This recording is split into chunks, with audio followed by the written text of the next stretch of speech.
because as a human, we just desire to know that who we are matters and we're seen and it's important. So, and we're loved for that. just for that, Yeah. we don't have to achieve and do anything in order to be loved and approved of. So good. We just have to be a kind human and then recognize and accept the fact that it's like, I matter. I'm important in this world. I was born for just a time as this. Like I can, be a part of society and move things forward in a great, healthy place. And it's like, that's walking in our true identity and who we are.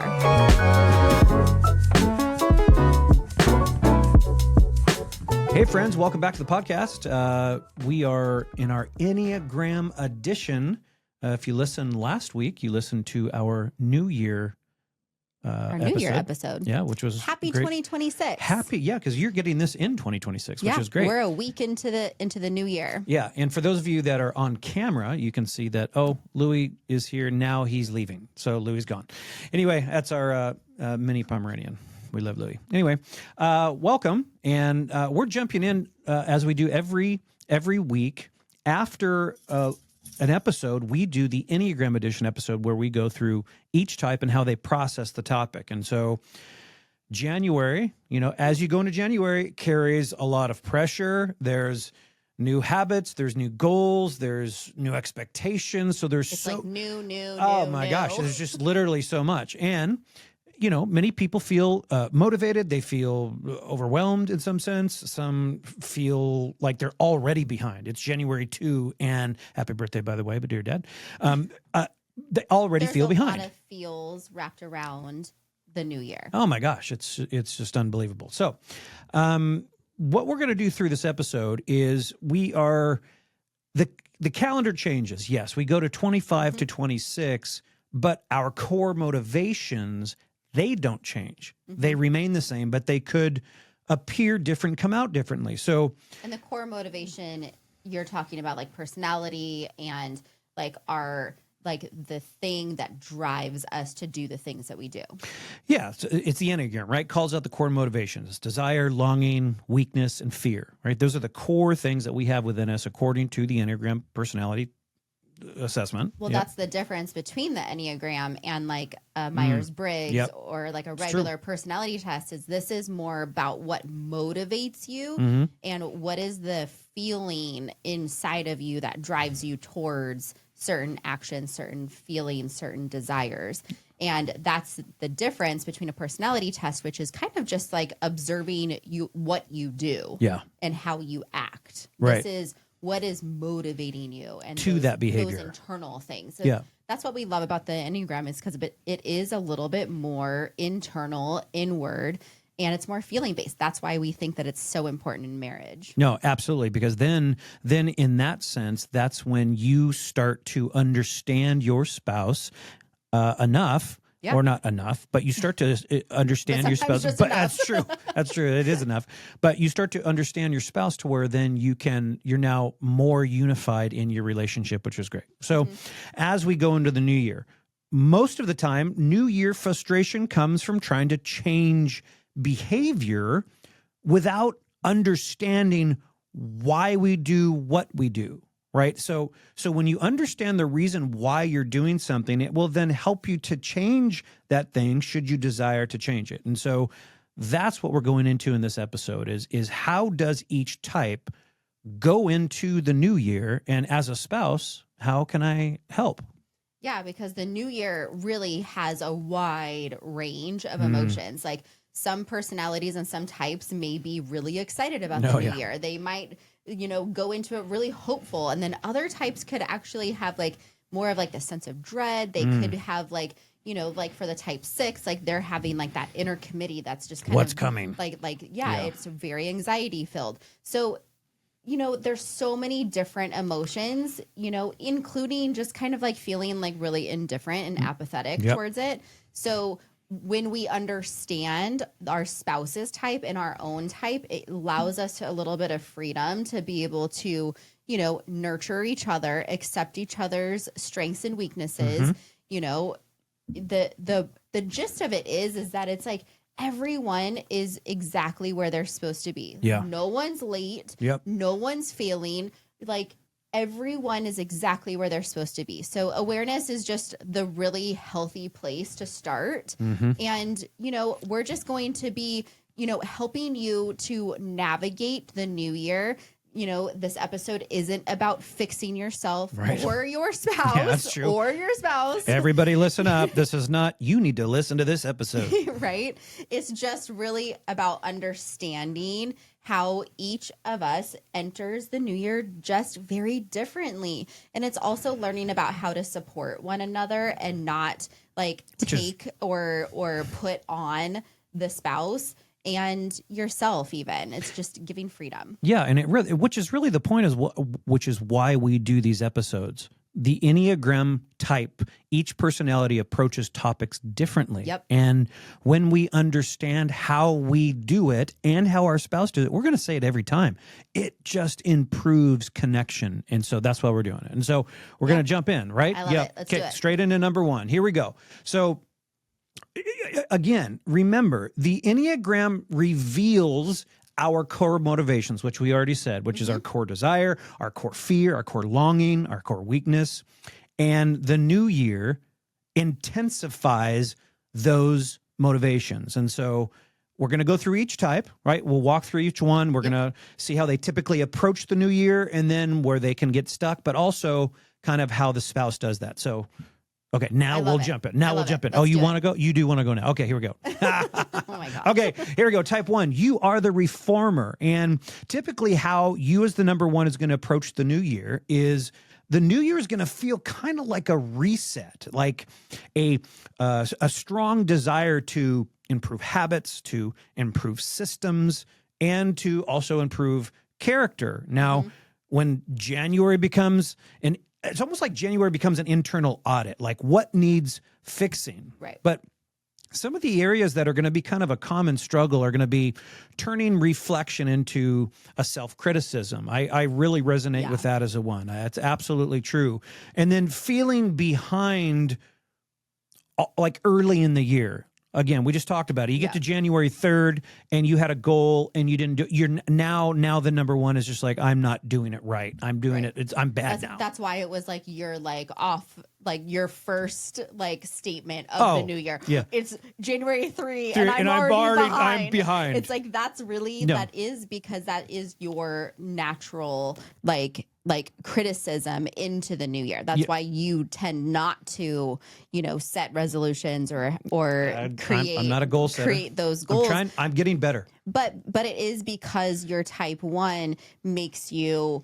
It doesn't make you do anything, but it's like it is that way of you assessing the world at what am I not doing? You tend to look at things my view. As not like achieving X, Y, and Z, or you walk into a room and you're like, you quickly see all the things that are wrong. Ones are always going to see what's wrong. Yep. That's how we work. Welcome to type 1. Yeah, here we go.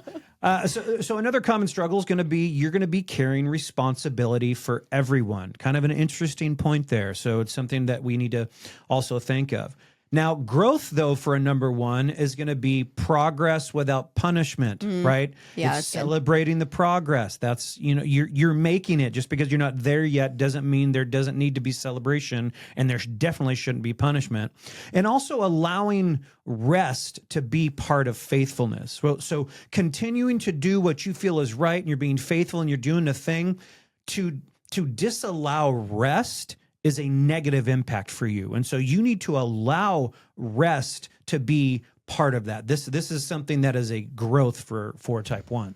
Yeah. And I would say that for the spouses, how you can really encourage your type 1 spouse is affirm their effort, not just the outcomes. I think we talked about this in our last episode, that it was really like celebrating those progress points and not just the outcomes. Absolutely. Like it's like a lot of the times we celebrate I did it. I reached the finish goal. tape. Yeah. But it's like, but celebrating those little milestones or just the faithfulness to keep at it is really huge. So celebrate those small wins. Absolutely. Don't overlook the small wins for the type 1 and really acknowledge those, because that's going to help the type 1 to see those progress points instead of just kind of feeling that negative emotion of just like, oh, I'm not there yet. Oh, I'm failing. Blah, blah, blah, I'm bad. Yeah, because mile 5 is important as 10, 15, and 23. Absolutely. Like on the way there, celebrating those things. Yeah. And some of the things that you can actually say to a type 1 is, I see how much like thought and effort you put into this. And also that it's like, you don't have to earn your rest. Oh, man. It's like, you can actually rest, you know, at mile 1 if you need to. You know, you don't have to meet all of these like goals in order to earn your rest. No, that's good. And then I'm grateful for who you already are, not like, oh man, like just who you are right now. As you geez. sit there, I love and appreciate and I'm grateful for you. Yeah. You don't need a change in order for me to actually, oh my goodness, like be grateful. I'm already feeling that. Yeah. All right. So let's move into the type 2, which is the helper. Hey, help first. Hey, helpers. Yeah. But really how the type 2 approaches the new year. So the helpers are going to be really focused on relationships and also being supportive. So they're going to be the ones that have the meal plan, have all the things, because they're really supporting the mission and the goal into that new year. So you're going to often prioritize other needs, like before yourself. And that's like a big common struggle for the type 2 is that they see everyone else's needs and they have a really hard time communicating their need. Yeah. So in the new year, it's going to be really helpful for them to actually stop and say, okay, what do I need from 2026? They can also be really good at, you know, ignoring their personal needs. Yeah. And that's a big struggle for them. It's a big deal. And they're really going to also be underappreciated and not really voicing it. Yeah. So they're really going to feel it. They're going to feel really underappreciated. And because that's just kind of how they normally feel is it's like they're doing everything for everyone else. And they can't help but feel underappreciated when they're struggling, because it's just how they see the world. But they're also not going to be able to vocalize it very easily. So I think that that's going to be something that we can help those type 2s grow into. So growth for a type 2 would look like allowing them to receive. So giving them space and asking them what their needs are, and like definitely don't make them feel guilty for ever needing anything. Oh my gosh, yeah. I would almost say that it's like, if you know a type 2 and they actually say, oh, hey, I need this, celebrate that and meet that need quick, because they're actually being really brave in vocalizing those things. No, that's really important. And you know, if you're a spouse of a 2, something that you can encourage them in is ask directly about their needs, not kind of a generalization, but actually asking, hey, what do you need? And actually wait for them to respond with what they need. And then make sure to appreciate them verbally and specifically. That last point is very important, specifically. You know how somebody somebody will kind of say something, oh, I so appreciate what you do. Well, I've done 38 things. What exactly do you appreciate? Well, I do that to you all the time. You're like, I just love you. And I go, why? Oh, yeah. No, and it's actually challenged me. So when I would normally do, I love you, I think I want to have it first. Why? Am I saying it right now? Yeah. And then say it. No, so that's important. So appreciate them, but make sure to be very specific about it, because that's going to speak to them directly. Yeah. And some language that you could use is, what do you want this year? Yeah. Right? That's very encouraging language. Also with, I don't just love what you do, I love you.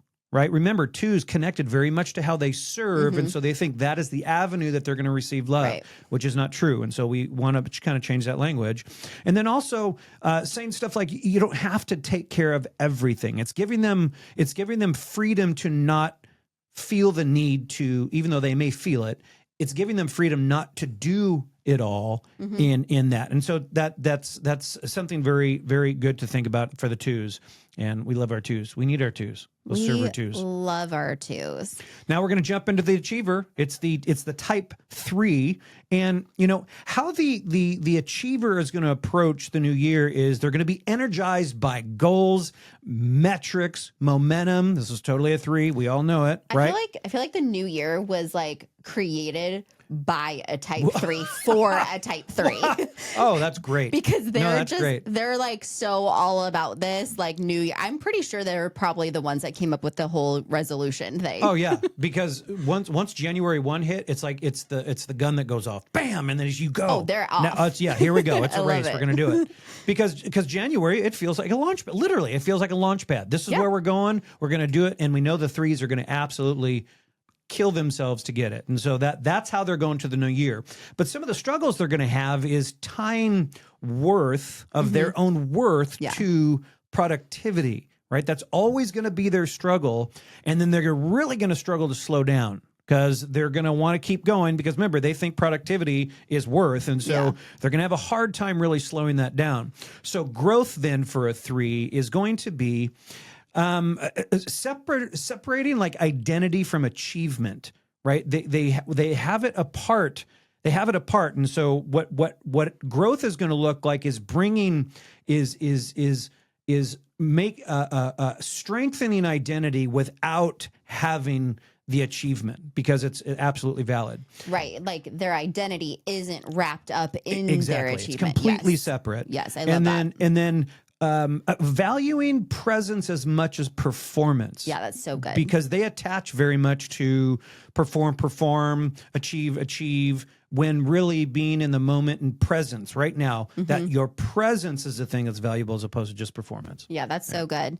And so really, if you have a spouse that is the 4 or the 3, what we're going to do is we're going to really be affirming their character, again, not their accomplishments, because that's going to help them. There's a trend here. Yeah, there's a trend. That's going to help them to really be like, oh, I am not my achievement. I am who I am. And also like really inviting them like into rest without framing rest as failure, because a lot of the times for the type 3, when they slow down, they feel like they're missing out. They feel like they're behind because they're not able to reach and attain their goals. How exhausting that must be sometimes. Oh yeah. I can only imagine where you actually needing to take a rest, but you don't because you connect resting and not going with failure. Yeah. Wow. Yeah. Yep.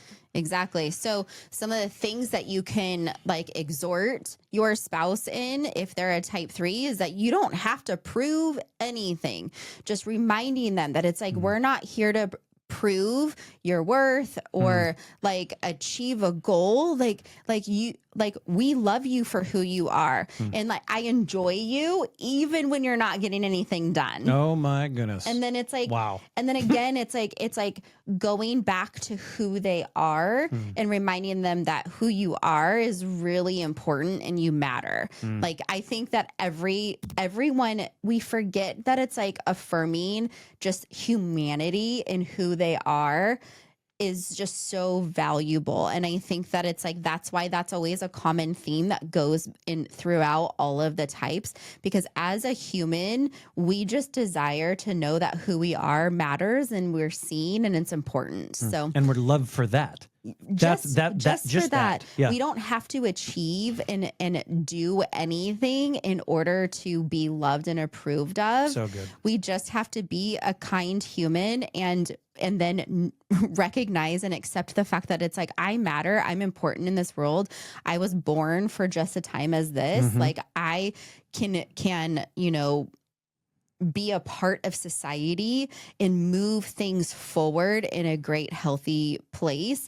And it's like, that's walking in our true identity and who we are. Bible says wonderfully made. Wonderfully made. Man. So Hey, 1 through 9, wonderfully made. Remember wonderfully made and perfect as you are. You're not behind. You're not lacking anything. You don't need to be or do anything more than where you are right now. Great segue. Like you're you're great. Yep. We love all humanity, all types. Absolutely. And we're all valuable. And I think that it's like, that's why, again, we're just going to keep saying it. The Enneagram is so important because like biblically, we talk about like the body of Christ and how it's like every part is valuable. It's like, that's how the Enneagram is in our eyes. Also, it's a tool that it's like we use because we're all a body of Christ and we're all seen different and unique and important. And it's identifying the beauty of that part. Yes. Like that you need 9. We need 9. According to we need 9. And I don't see the world how you see it.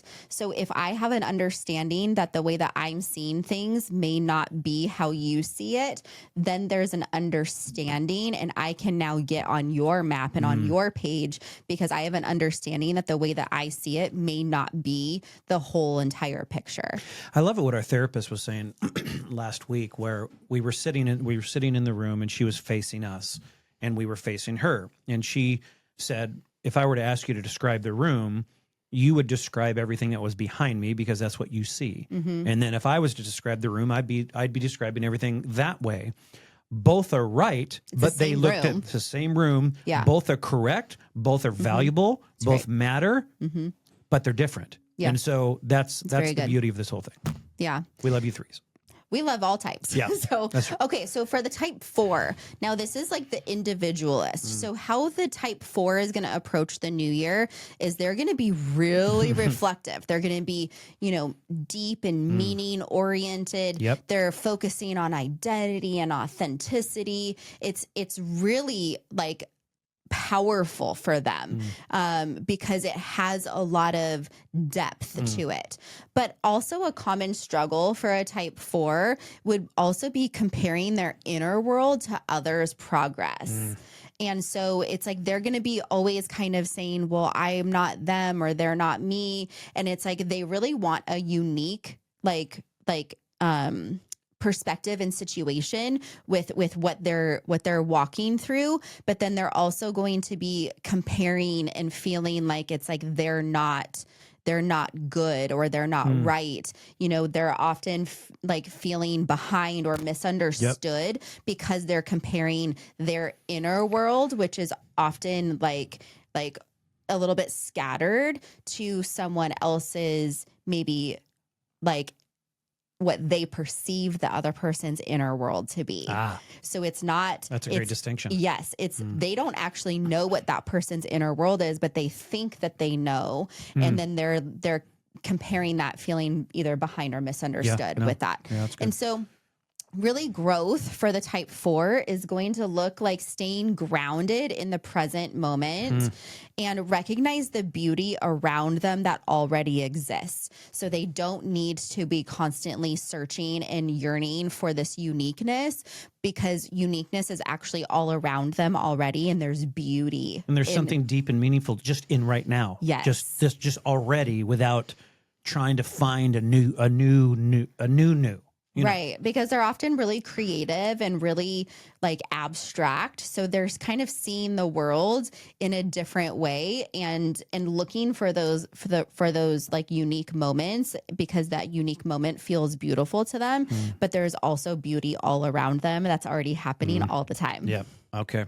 So as a spouse, you can encourage your type 4 as you would, validate their emotions without fixing, because it's important to know it's important to make sure that you communicate to the 4 that your emotion is valid.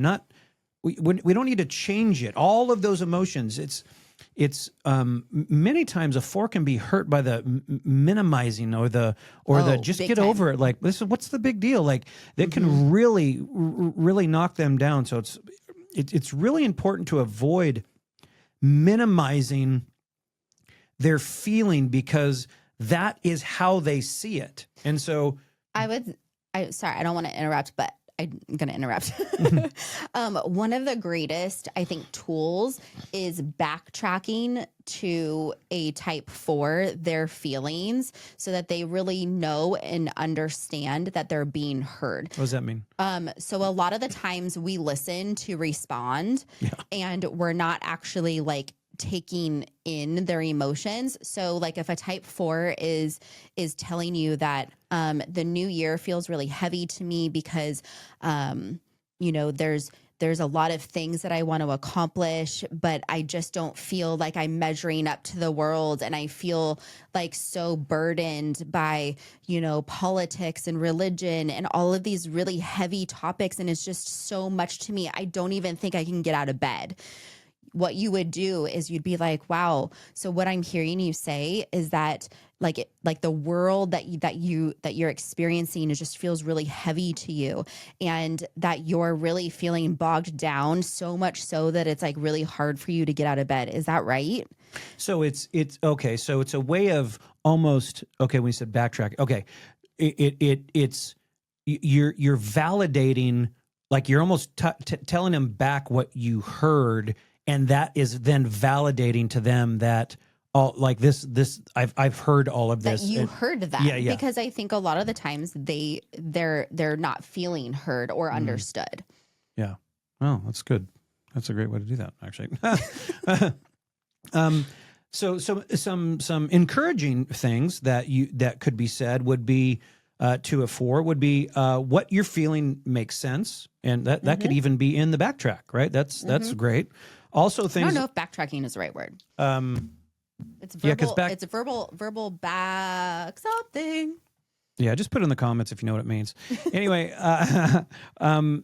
also you could say something like you don't need to be different to be loved, or things like I want to understand you. That's really going to speak. That's really going to speak to the 4.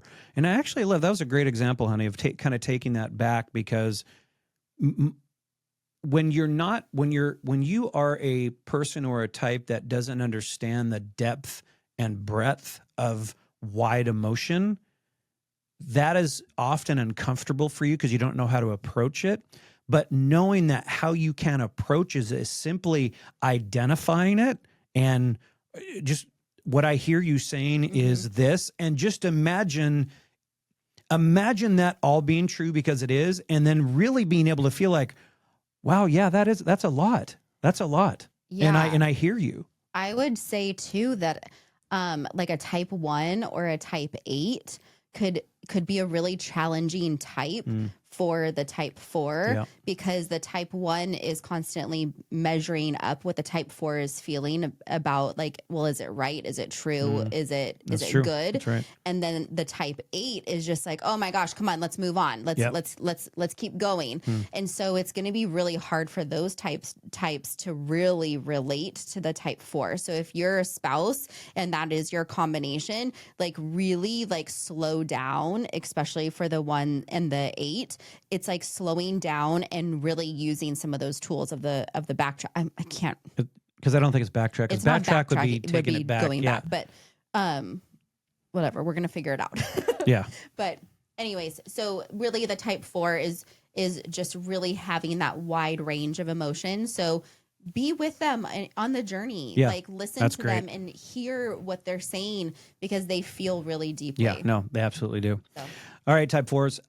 Into the type 5s, you are the investigator. So how you will generally go into a new year is being very observational and cautious, wanting to take time to think before acting, right? That's our 5s. And then some of the struggles, though, that you'll come up against is staying in preparation mode, always being there as opposed to getting into what's going on. It's just being very proprietary. Nope. Not even going to say that word. It's probably not even a word. But you're staying in preparation. Right. And then instead of actually taking action into the new year. Yeah. So you prep. can just be constantly stuck in the like goal planning or creating your word of the year. You may be like, oh, I just have like 5 words and I just haven't landed on one. And then all of a sudden it's June and you still don't have a word of the year because you're not committing to that word. And then because in that you're withholding your energy, right? That's you. That's exactly. The 5. That's the 5. Really protecting that and kind of really holding that in. So growth would be for a 5 would be engaging without full certainty. That's a big deal. That's a step. I mean, that's a big growth right there. Yeah. Like actually getting out there and fully engaging, not knowing exactly how much energy it's going to take me, but also what it's going to take. So that's good too. But then another area of growth would be sharing thoughts sooner. It's good to be internal. That's your strength. That's good. But an area of growth would be sharing it, getting it out there sooner than just holding it in. That'll be a big deal for a 5. Yeah. And one way for you if you have a spouse that is a type 5, you can really respect their need for space. Invite, don't pressure. So understanding that it's like if you pressure too much, then that's when they're gonna really push back on you. So inviting them and having the conversation and using words of like, we would really like you to do this. What are your thoughts? Yeah. That's very open-ended and allows them like to verbalize and vocalize maybe what they're feeling. Yep. And also like you can use phrases like take the time that you need, and also like your thoughts matter. And you also don't have to have it all figured out. Like those are just really key phrases that will really speak to them, resonate with them. Because again, it's all about their energy. It's all about what they feel like people are taking from them. So like if you notice, like take the time that you need, like that's going to allow them to feel safe in protecting their energy. Yeah.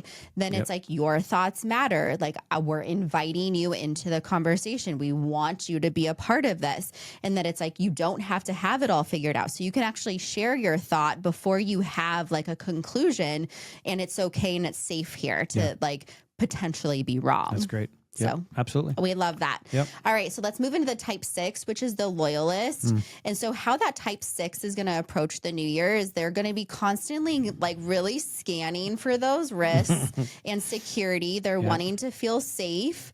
They're wanting like that reassurance alongside the planning. They're wanting to know that it's like everything's going to be okay. So they may ask like a lot of clarifying questions. They may really want to know all of the little details. So especially for the kids, like you're going to notice your type 6 pretty early on. If they have a lot of anxiety going into a new situation, they may need to ask a lot of questions, and they may be really curious about a lot of different things in the wide gamut that could be that they're possibly a type 6. So some of the common struggles for a 6 is anxiety is usually disguised as like preparation. So because they want to be so prepared, because they're having a lot of anxiety in the unknown, they're also going to doubt themselves a lot. So going into the new year, they may be the one that is maybe more cautious in setting goals because they're doubting the fact that they're going to be able to achieve anything, or they're going to be really scared to do anything and set those goals because of all the different scenarios that are playing out in their heads. So growth for a type 6 is going to look like, practicing trust one step at a time, taking those baby steps and really building their inner confidence on the inside. That's going to be really helpful for them in the new year. And that's how they can, and it's like building muscle. It takes time. It takes repetitions to do that. And so that's why it is a building. It's a building of that. It doesn't happen overnight, but it's something you can build. Now, as a spouse of a 6, you can be encouragement in ways of being consistent and being clear. Just know that that's a reality for your spouse, and making that part of your communication style. It's a great way to love your 6. And then also reassuring without dismissing concerns. Sometimes that's easy when you don't know how to deal with someone's anxiety. You want to dismiss it, and that's not loving. That's not loving to a 6. And so having some reassurance, you can reassuring them, but also validating that their concerns are valid in the sense that it's okay to have that concern, and it's important not to dismiss them. So it's good to kind of walk them through that. And some encouraging language you could use are saying stuff like, hey, we're in this together, or you don't have to carry this alone, or I trust you, right? That's big. That's really big for a 6. And so you are constantly always going to be managing the reality of anxiety but it's all manageable when, as the spouse, you understand it and you love it and you caringly, with compassion, walk them through that, because even though that type may carry a standard of anxiety, there's still validity to that particular type and how they see it. And so it's really important that we carry that in such a way that we validate it. We lift them up in it. Yeah, absolutely. So jumping into our sevens, our enthusiasts, right? How they're going to approach the year is excited. They're going to be hopeful. They're going to be idea filled. That is absolutely my wife. They're going to love possibility and fresh starts. It's a brand new day, and it's amazing and it's exciting. But some of the struggles that come with that are overcommitting, because they want it all. They can see it all. It's all new. It's all good. It's just, let's just do it all. And so if you're never do that. Yeah, you never do that. This is totally not you. Totally doesn't resonate. So as a 7, you're going to want to overcommit. So you're going to want to make sure not to do that. There are some yeses that are good and some yeses that aren't very helpful. So keep that in mind. But they're also going to struggle with avoiding the uncomfortable emotions that come along with going into the new year, which would be maybe, you're reflecting on the past, and maybe there were some tough areas that maybe you got to think of. Maybe you don't want to, that's just kind of whatever, may want to be avoiding those things. So it's important to avoiding uncomfortable emotions. And so a 7 is going to grow by staying present when things get hard, or choosing depth over distraction. The distraction is always going to be the first thing that rises to the surface, because that's going to be easier. But choosing depth is going to be the thing that's going to really stretch those muscles. Yeah. And so how a spouse can encourage is really inviting honest conversation, really, asking the challenging questions that have the 7 go deeper, and then help slow the pace without shaming them. That's true. And, don't say you're overcommitting, we're too busy, or anything like that, because that can cause the 7 to kind of shut down. And so really some of the encouraging statements that you could say is that it's I'm here even in the hard parts. I think that when we're kind of stressed out, it's I do need to know that it's you're here, and that you're not going to leave me and abandon me in those hard Doing moments. It together. And that it's and also that it's you could say something you don't always need to make this fun. You can actually sit in the hard, and it's okay, because it's okay to just stay. Ooh. And so those are some things that it's are really helpful and beneficial for a 7 to hear.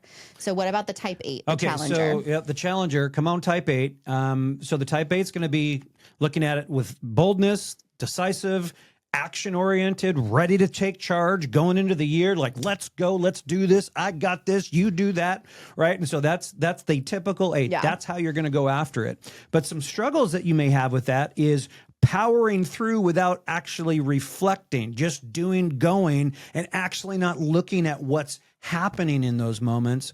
And then on top of that, you're going to maybe struggle to ask for help. Even if you identify things, you're just going to kind of power through and just keep going. And so that's some struggles to really pay attention to. Yeah.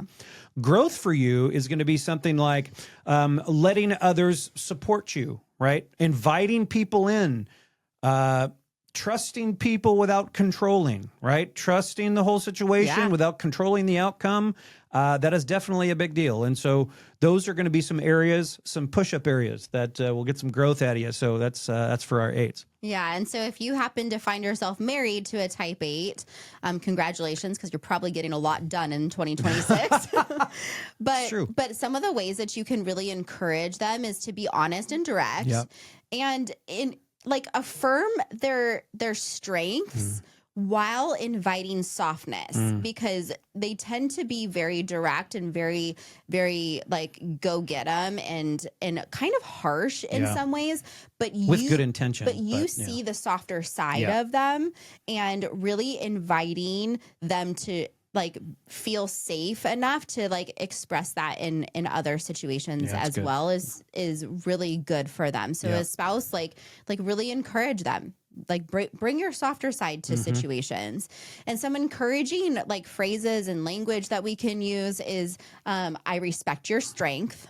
So like exhorting them in that, and that it's like, you also don't have to do this alone. And I want to walk with you in this. And so it's like those things really show partnership instead of them just running ahead and like getting things done. It's like, we're in this together. We're team, whatever your last name is. Can you imagine a 4 and an 8?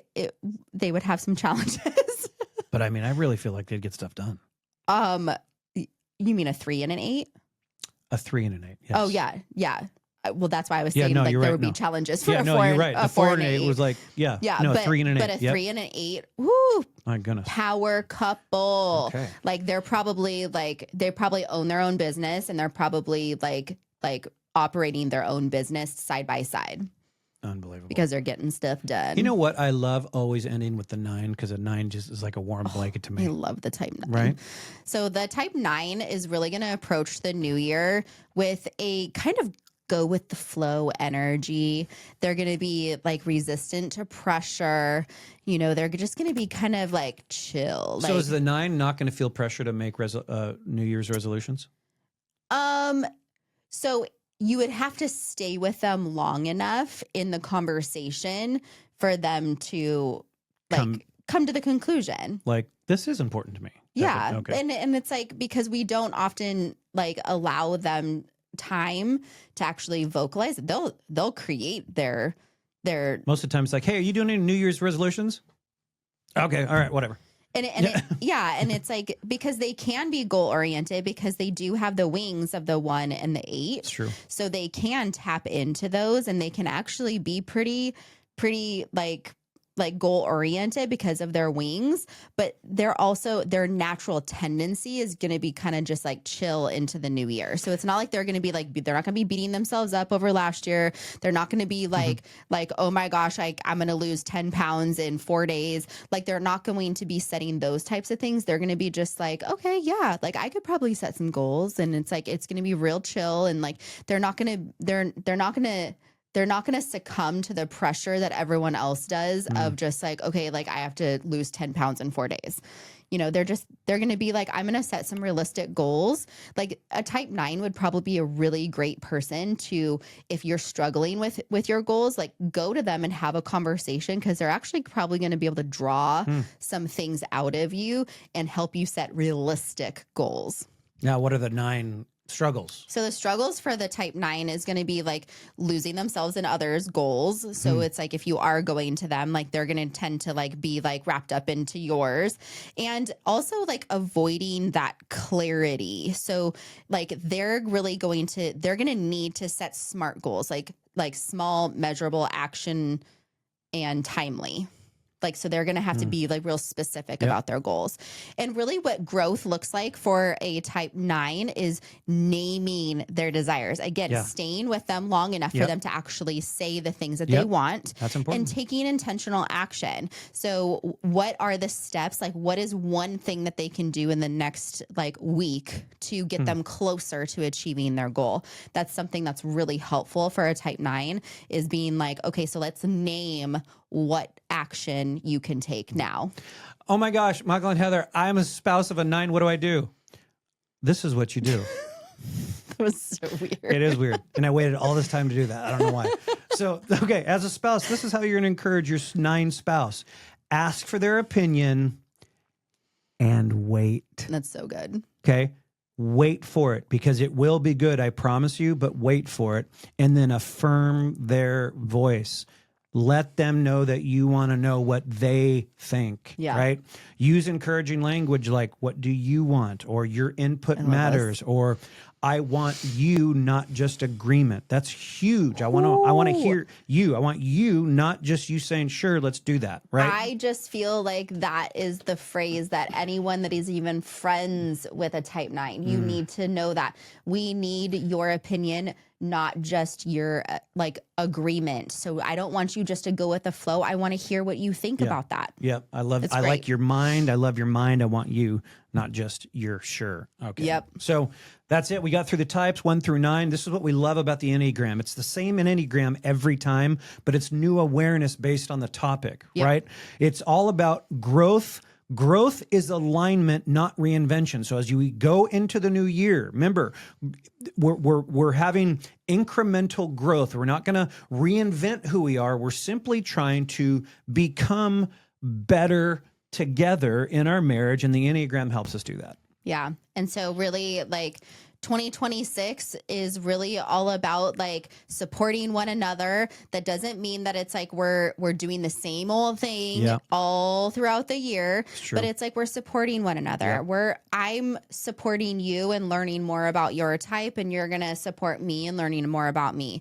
And really like understanding how your spouse like enters the year is really like an act of love. Absolutely. So it's like the more you learn about the Enneagram, the more you're learning about your spouse, like that's really showing them that you're loving them and appreciating them for who they are, not what they do, not what they're achieving, not what their uniqueness is, but it's like you're really like showing them love by wanting to know more about them. Yeah. And I mean, and this is a great question that you can ask is how can I support you as you step into this year? What a great connecting place to come together. And we want to encourage you, if you hadn't listened to the last episode where we talked about the new year, we have this worksheet that we made up for coming up. We didn't talk about it in this episode, but it's word of the year. It's having this one visionary word that you as a couple, you go for throughout the year. It's completely and essential, we believe, for growth, or it's a tool, another tool to use. So go back to the last episode. We'll have it there in the notes or something like that. And